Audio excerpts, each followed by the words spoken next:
أعوذ بالله من الشيطان الرجيم بسم الله الرحمن الرحيم أولم يروا إلى الطير فوقهم صافات ويقبضن ما يمسكهن إلا الرحمن إنه بكل شيء بصير۔ کیا نہیں دیکھا انہوں نے پرندوں کو اپنے اوپر جو پروں کو پھیلائے رہتے ہیں اور ان کو سکیڑ لیتے ہیں، نہیں تھامے رکھتا انہیں کوئی سوائے رحمان کے، بے شک وہ ہر چیز دیکھ رہا ہے۔ پہلا جو مشکل لفظ ہے اس میں ہے طیر۔ طیر کہتے ہیں پرندے کو، لیکن یہ صرف پرندے کو نہیں کہتے، اس کا معنی ہے کوئی ایسی چیز جو پروں والی اور اڑ سکے، جیسے اڑنے والے کیڑے بھی ہوتے ہیں۔ اس کا معنی بہت وسیع، اور اس کا ایک اور معنی اڑ جانا، مطلب پر پھیلا کے اڑ جانا، کسی چیز کو پھیلا دینا یا بکھیر دینا۔ اس کا دوسرا معنی برا شگون بھی ہے، بری نشانی جس سے مستقبل کا اندازہ کیا جا سکے، یعنی کہ بری پیش گوئی جس طرح ہم کہہ دیتے ہیں۔ اس کا معنی عمل بھی ہے، انسانوں کے اعمال، اس سے طائر کا لفظ بھی نکلا ہے جس کا معنی قسمت بھی ہے۔ جیسے قرآن میں ہر شخص کا طائر اس کی گردن کے ساتھ ہم نے باندھ دیا، ایسے ہی قرآن پاک میں آتا ہے یہ وہی طائر ہے۔ طائر کا معنی جلدی کرنا بھی اور خوشی منانا بھی ہے۔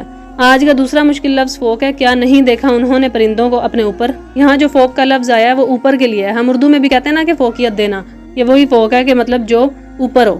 اب اگلا لفظ ہے یقبضہن، یہ نکلا قبض قاف بے زواد سے۔ اس کا معنی سمجھنا ہے نا تو ایک مثال سمجھنی ہوگی کہ اگر آپ کسی بھی چیز میں اگر زیادہ سی چیزیں جیسا کہ کوئی تل وغیرہ ہو یا کچھ بھی ہو، اگر آپ کے ریت ہو گیا، اگر آپ مٹھی بھر کے نکالیں گے نا تو اس میں جتنے زیادہ آئیں گے وہ ہوتا ہے قبض، مطلب یقبضہن، مٹھی میں کوئی چیز دبا لینا، مٹھی سے کچھ پکڑ لینا۔ اس کا لغوی معنی تو مٹھی ہے یا ہاتھ ہے، کچھ بھی لے سکتے ہیں آپ۔ ابھی تک سورۃ ملک میں ہم نے کیا پڑھا ہے؟ ہم نے پڑھا کہ اللہ تعالیٰ اس دنیا کا بادشاہ ہے، سارا کنٹرول اس کے ہاتھ میں، موت بھی، زندگی بھی، ہمارا نصیب بھی ہمارے ہاتھ میں، ہمارے اعمال ہیں۔ پھر ہم نے پڑھا کہ کیسے اس نے ہماری زندگی کے مختلف فیز بنایا ہے، ہمارے آسمان اور ان کے تارے سب اللہ نے بنایا، ہر فیز سے اللہ نے ہی ہمیں گزارا ہے، اصل ملک اسی کے ہاتھ میں ہے۔ پھر ہم نے کفر کرنے والوں کے بارے میں پڑھا کہ وہ اس کے لیے سزا پائیں گے کیونکہ وہ کان بند کر لیتے ہیں، ان کو نصیحت سنائی جاتی ہے تو وہ کان لپیٹ لیتے ہیں، اور بعد میں وہ جہنم کی آواز سنیں گے تو ان کے پاس پچھتاوا کرنے کے علاوہ کوئی چارہ نہ ہوگا۔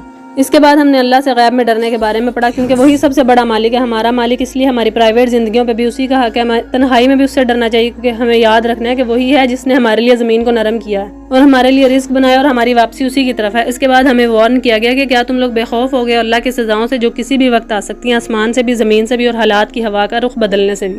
اس سب میں اب تک کیا چیز مشترک تھی؟ اللہ کا کنٹرول، اللہ تعالیٰ کا وہ کنٹرول جو ہمارے ماضی، حال، مستقبل ہر چیز پہ، سوائے ہمارے اعمال کے ہمارے ہاتھ میں کوئی چیز بھی نہیں ہے۔ اور کنٹرول کا یہ فلسفہ ہمیں ایسے نہیں بتایا جا رہا کہ ہم اس سے متنفر ہو جائیں اور خود کو بے بس سمجھ کے محسوس کریں کہ ہم کسی کے قبضے میں ہیں، بلکہ یہ ہمیں ایسے بتایا گیا تاکہ ہم بالآخر خود کو آزاد کریں۔ ملکیت کا یہ فلسفہ دراصل انسان کو آزاد کرنے کے لیے، اس کو ایک دفعہ آپ نے سمجھ لیا تو آپ آزاد ہو جائیں گے۔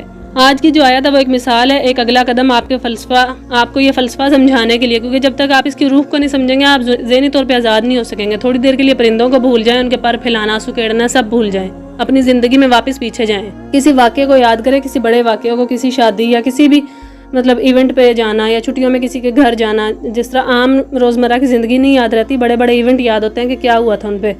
آپ کسی ایک ایونٹ کو ذہن میں رکھیں اور پھر اب یاد کریں کہ آپ اس ایونٹ میں کیا محسوس کر رہے تھے، کون سا مسئلہ آپ کو ذہن میں پریشان کر رہا تھا۔ کوئی ایک پریشانی ہوگی جو اس وقت آپ کو لاحق ہوگی اس ایونٹ پہ، یا وہ کوئی فوتگی ہو سکتی ہے، کوئی شادی، کچھ بھی ہو سکتا ہے، یا کوئی سفر ہو گیا، آپ کو کیا بات ایسی تھی جو آپ کو بار بار پریشان کر رہی تھی، پھر اس مسئلے کا کیا بنا، یاد کریں۔ مجھے یقین ہے کہ کوئی نہ کوئی چیز تو ضرور ہوئی ہوگی، یا وہ مسئلہ حل ہو گیا ہوگا یا آپ کو یاد ہی نہیں آ رہا کہ اس کا کیا ہوا۔ تیسری بات یہ ہے کہ آپ کو یاد ہی نہیں ہوگا کہ آپ اس وقت کس مسئلے کے لیے پریشان تھے۔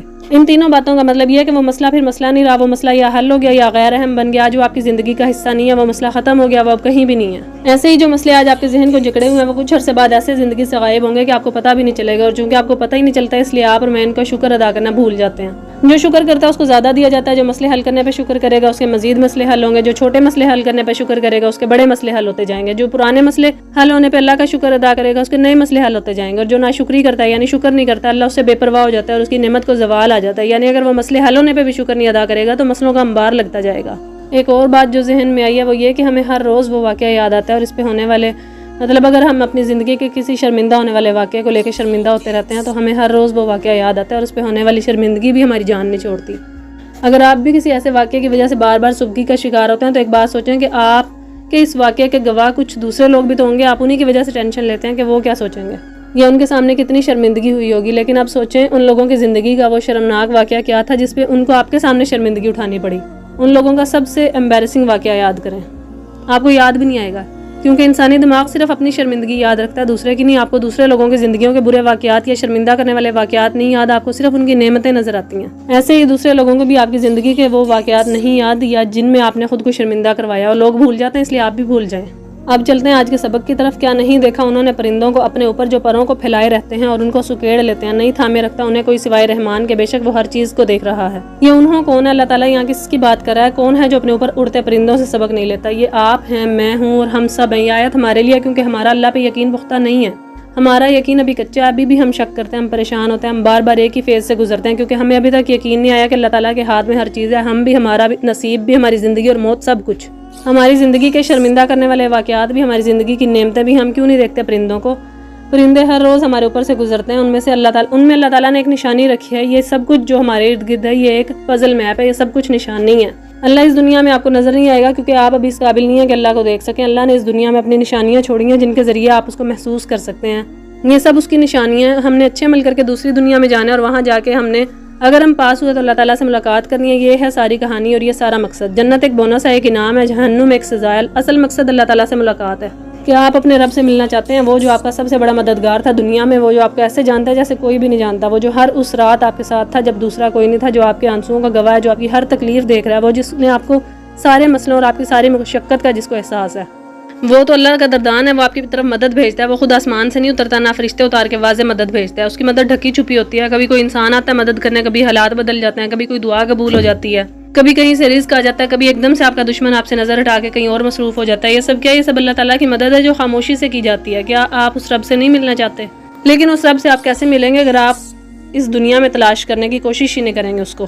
یہ جو نشانیاں قرآن میں بتائی جاتی ہیں، یہ سب کیا ہے؟ یہ آپ کے رب کی طرف اشارہ کرتی ہیں کہ اگر اللہ تعالیٰ اس دنیا میں اتر کے آتا اور سب کو اس کو دیکھ لیتا تو امتحان کیسا ہوتا، اجر کیسا ہوتا، اور سزا اور جزا کیسی ہوتی۔ پھر سب ایک جیسے ہوتے، کچھ دیکھ کے جھٹلا دیتے، کچھ دیکھ کے ایمان لے آتے۔ پھر مزہ نہ آتا دیکھ کے ایمان لانا، تو اس میں کیا کمال؟ آپ کے سامنے آئس کریم پڑی ہے تو کون جھٹلا سکتا ہے کہ وہ آئس کریم ہے؟ آپ کے سامنے جادوگر کھڑے ہو کے جادو کا کرتب دکھائے تو اس کی طاقت کو کون جھٹلا سکتا ہے؟ لیکن اللہ تعالیٰ ایسا نہیں ہے۔ وہ اگر سامنے آتا اور اپنے ہاتھ کے اشارے سے ایک بڑی بھاری سی چیز کو اوپر اٹھاتا اور نیچے لے آتا تو آپ اس کرتب کو دیکھ کے فوراً ایمان لے آتے، لیکن ویسے نہیں کرتا۔ وہ سامنے آئے بغیر یہی سب کر رہا ہے، لیکن آہستہ سے، اتنے آہستہ سے کہ انسان احساس ہی نہیں کرتا۔ ہر روز سورج کو اوپر طلوع کرتا ہے، پھر اسے غروب کرتا ہے، وہ دنیا کو گھما رہا ہے، لیکن اتنے آہستہ سے کہ آپ کو محسوس ہی نہیں ہوتا۔ اسی لیے اللہ کو محسوس کرنا پڑتا ہے۔ محسوس کرنے والے ہی جنتی ہیں، وہ جو اللہ سے آخر میں ملاقات کر لیں گے، کیونکہ وہ دنیا میں بھی اسے محسوس کر سکتے تھے، وہ دنیا میں بھی اس کو ہر چیز میں تلاش کرتے تھے۔ آپ ایک خوبصورت جھیل دیکھیں یا کوئی پھل کھائیں، اگر آپ کو احساس نہیں ہوتا کہ یہ اللہ کی خوبصورت تخلیق ہے تو آپ اور آپ کا اس کے پاس ہونا اللہ کی نعمت ہے، تو پھر آپ اس رب کو تلاش نہیں کر رہے۔ آپ اپنے ارد گرد دیکھیں،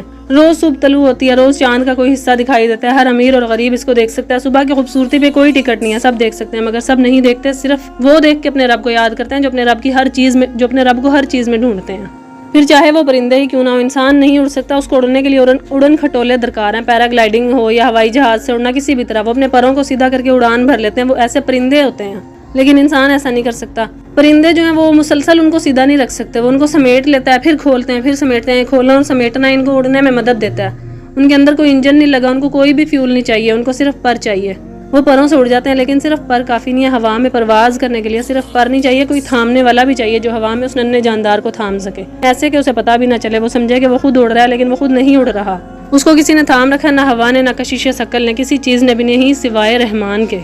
آپ پرندوں کو روز اڑتے دیکھتے ہیں، آپ پھر بھی پریشان ہوتے ہیں کہ آپ کو کون تھامے گا۔ کون نیا کام شروع کرنا چاہتے ہیں تو یا نئے شخص سے جڑنا چاہتے ہیں تو پریشان ہوتے ہیں کہ کون تھامے گا۔ پرندوں کو نہیں دیکھتے کہ وہ کس کے بھروسے پہ ہوا میں اڑان بھرتے ہیں۔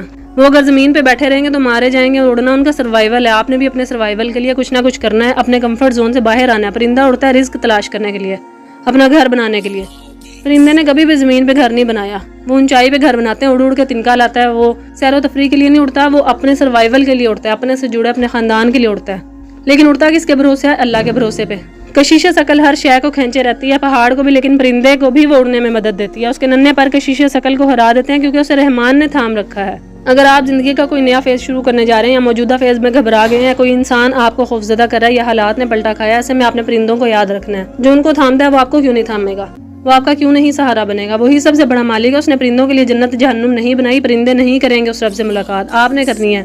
چرند پرند جانور سب خاک ہو جائیں گے، فنا ہو جائیں گے، انسان فنا نہیں ہوگا، انسان کو اس کے حضور پیش کیا جائے گا۔ کیا وہ اس انسان کو نہیں تھامے گا جس نے دنیا میں اتنے امتحانوں سے اسے گزارا ہے؟ کیسے نہیں تھامے گا؟ جو بھی کرنے جا رہے ہیں اللہ پہ بھروسہ کر کے اس کو شروع کریں. نئے کام میں ہمیشہ دو لوگوں سے مشورہ کیا جاتا ہے, ایک وہ جس نے اس کام کو کیا اور فائدہ بھی اٹھایا, اور دوسرا وہ جس نے کام کر کے نقصان اٹھایا ہو. دونوں سے سیکھا جاتا ہے.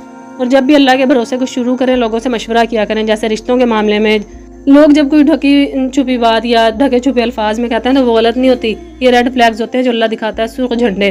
اگر آپ کو نظر آ جائیں تو رک جائیں. ہر وقت یہ نہ سوچا کریں کہ لوگ جیلس ہوں گے, لوگ آپ کو ناکام دیکھنا چاہتے ہیں. نصیحت پہ غور کیا کریں. جب اللہ کے بھروسے کام شروع کریں تو ریڈ فلیگ نظر آئیں تو یہ نہ سوچیں کہ نہیں اللہ مجھے بچا لے گا اور اس کام میں خود پڑیں. ایسا نہیں کرنا, کیونکہ سرخ جھنڈا بھی اللہ دکھاتا ہے تاکہ آپ سنبھل جائیں, اللہ پہ بھروسہ بھی کریں اور اللہ کی نشانیوں کو بھی دیکھیں. آپ نے نوٹ کیا ہوگا سورہ ملک آسمان اور زمین کی مثال سے شروع ہوئی تھی, پھر اس میں ستاروں کی مثال آئی. ہم نے تدبر کیا ہر لفظ پہ. اگر آسمان زمین ستارے یہ سب آپ کی زندگی کے کسی فیز کی نمائندگی کر سکتے ہیں تو پرندے کیوں نہیں کر سکتے؟ تغیر قسمت کو بھی کہتے ہیں مستقبل کا شگون, کچھ ایسا جو مستقبل کی طرف اشارہ کرے.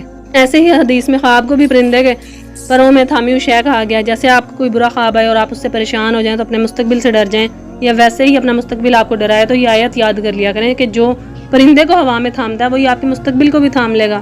اس کا ذمہ دار بھی وہی ہے, اس کا ذمہ بھی وہی لے گا. کوئی آپ کے قدموں تلے زمین کھینچ لے تب بھی وہ فضا میں آپ کو تھام لے گا. اس لیے اپنے مستقبل کے لیے اتنے پریشان نہ ہوا کریں. نصیب بھی وہی لکھتا ہے اور رزق بھی. اس سے مانگیں, اس پہ چھوڑ دیں, وہ دے دے گا, وہی دے سکتا ہے. ساری دنیا بھی آپ کے خلاف ہو جائے تو اگر اللہ چاہتا ہے تو کوئی آپ کو رسوا نہیں کر سکتا. کوئی یہودی ہے یا عیسائی کافر ہے مسلمان, وہ سب کا خیال رکھتا ہے. وہ ہر ایک کو رزق دیتا ہے, ہر ایک کی تکلیف دیکھتا ہے. عیسائی روتا ہے تو اس پہ بھی وہ نیند طاری کر دیتا ہے. یہودی کی دعا بھی وہی قبول کرتا ہے, کافر کو رزق بھی وہی دیتا ہے, ہندو کو مشکل سے بھی وہی نکالتا ہے. سب انسان اس کے ہیں, بس شیطان بہت سوں کو اچک لیتا ہے اور بہت سوں کو نہیں اچک سکے گا, مگر رب تو سب کا ایک ہے. اگر آپ اس پہ بھروسہ کریں گے تو وہ کسی صورت آپ کو نقصان نہیں پہنچانے دے گا. اگر آپ اس پہ بھروسہ کریں گے تو وہ کسی کو آپ کو نقصان نہیں پہنچانے دے گا. اور اب تک جو نقصان ہوا ہے وہ اس کی اجازت سے پہنچا ہے, کیونکہ آپ کی زندگی اس کی ملکیت ہے. اس نے آپ کی زندگی کے لیے ایک فیصلہ لیا جو شاید آپ کو ناپسند ہو لیکن وہ درست ہوگا. اللہ تعالیٰ کے فیصلوں کو ہم نہیں سمجھ سکتے, اس نے سب کچھ پلان کر رکھا ہے. ہم سب کی کہانی اس کے ہاتھ میں ہے, تو پھر پریشانی کیسی؟